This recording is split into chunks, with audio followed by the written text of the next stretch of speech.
Hi എല്ലാവർക്കും പുതിയ വീഡിയോയിലോട്ട് സ്വാഗതം. അപ്പോൾ ഇന്ന് നമ്മൾ ഓണം സദ്യയുടെ രണ്ടാമത്തെ വിഭവമാണ് ഉണ്ടാക്കാൻ പോകുന്നത്. വാഴയ്ക്ക ചിപ്സ് ആണ്, എല്ലാവരുടെയും ഫേവറേറ്റ് ആയിരിക്കുമല്ലോ അല്ലേ? അപ്പോൾ നമ്മൾക്കിതിൻ്റെ റെസിപ്പിയിലോട്ട് കിടക്കാം.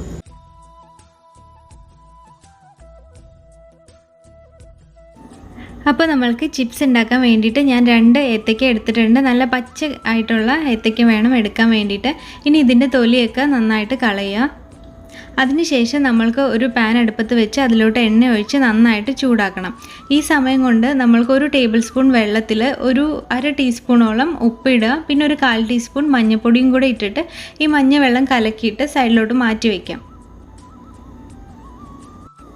ഇനി നമ്മൾക്ക് ഈ വാഴയ്ക്കൊക്കെ ചീകി ഇടാൻ വേണ്ടിയിട്ട് ഒരു സ്ലൈസർ വേണം. അത് നല്ല തിന്നായിട്ടുള്ള ബ്ലേഡ് എടുക്കുന്നതാണ് നല്ലത്, കട്ടി കുറഞ്ഞിട്ട് വരാൻ വേണ്ടിയിട്ടാണ്. അപ്പം ഇനി നമ്മൾക്ക് ഈ വാഴയ്ക്ക് ഇങ്ങനെ നേരിട്ട് തന്നെ ചിപ്സ് ആക്കിയിട്ട് എണ്ണയിലോട്ട് ഇടാം.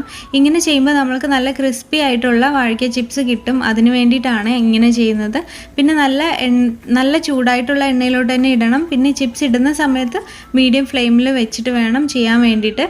എല്ലാ ചിപ്സും ഇതുപോലെ ചീകി ഇട്ടതിന് ശേഷം നമുക്ക് ഇളക്കാൻ പറ്റില്ല, കുറച്ച് നേരത്തേക്ക് 1 മിനിറ്റ് ഇങ്ങനെ ഇളക്കാതിരിക്കാം. അതിന് ശേഷം പിന്നെ നമ്മൾ നന്നായിട്ട് ഇളക്കിയിട്ട് ഇത് നല്ല ക്രിസ്പി ആവുന്നത് വരെ ഒന്ന് മൊരിച്ചെടുക്കാം.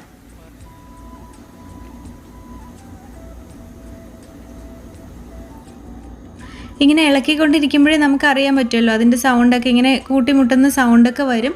ആ ഒരു സൗണ്ട് വരുമ്പോൾ അത് ക്രിസ്പി ആയിട്ടുണ്ടാവും. ആ സമയത്താണ് നമ്മുടെ ഈ മഞ്ഞവെള്ളം ഇതിലോട്ട് ചേർക്കേണ്ടത്. ഒരു ടീസ്പൂണോളം ചേർത്താൽ മതി. വെള്ളം ചേർത്തതിന് ശേഷം കുറച്ച് നന്നായിട്ടൊന്ന് ഇളക്കുക. പിന്നെ ഇത് ശ്രദ്ധിക്കണം, കയ്യിലൊന്നും പെടാതെ നോക്കണേ. വെള്ളം ചേർത്ത് കഴിയുമ്പോൾ കുറച്ച് തെറിക്കാൻ ചാൻസ് ഉണ്ട്. അതിന് ശേഷം നമ്മൾ 1 മിനിറ്റ് വീണ്ടും ഒന്ന് ഫ്രൈ ആക്കി കഴിയുമ്പോഴത്തേക്കും ആ വെള്ളത്തിൻ്റെയൊക്കെ സൗണ്ട് ഒന്ന് പോവും. ആ സമയത്താണ് നമ്മൾക്ക് പിന്നെ ഇത് കോരി എടുക്കേണ്ടത് എണ്ണയിൽ നിന്നും. അപ്പോൾ ഇതേപോലെ തന്നെ ബാക്കിയുള്ള എല്ലാ ചിപ്സും ഇങ്ങനെ ഉണ്ടാക്കി എടുത്തിട്ടുണ്ട് ഞാൻ. അത്രയേ ഉള്ളൂ, നമ്മുടെ ചിപ്സ് ഉണ്ടാക്കൽ കഴിഞ്ഞു. നല്ല എളുപ്പമല്ലേ ഇത് ഉണ്ടാക്കാൻ വേണ്ടിയിട്ട്. അപ്പോൾ ഇത്തവണത്തെ ഓണത്തിന് നിങ്ങളെല്ലാവരും വീട്ടിൽ തന്നെ ഒന്ന് ചിപ്സ് ഉണ്ടാക്കിയിട്ട് നോക്കുക. നമ്മൾ കടയിൽ നിന്ന് വാങ്ങിക്കുന്നതിനേക്കാളും നല്ലത് വീട്ടിലുണ്ടാക്കിയിട്ട് കഴിക്കുന്നതിനായിരിക്കും നല്ല ടേസ്റ്റ് ഉണ്ടാവുന്നത്. അപ്പോൾ ഉണ്ടാക്കിയതിന് ശേഷം അഭിപ്രായങ്ങളൊക്കെ കമൻറ്റ് ചെയ്യാൻ മറക്കരുത്. ഇനി അടുത്തൊരു ഓണം റെസിപ്പി ആയിട്ട് അടുത്തൊരു വീഡിയോയിൽ നമ്മൾക്ക് കാണാം. എല്ലാവർക്കും ഒരുപാട് താങ്ക്സ്. ബൈ.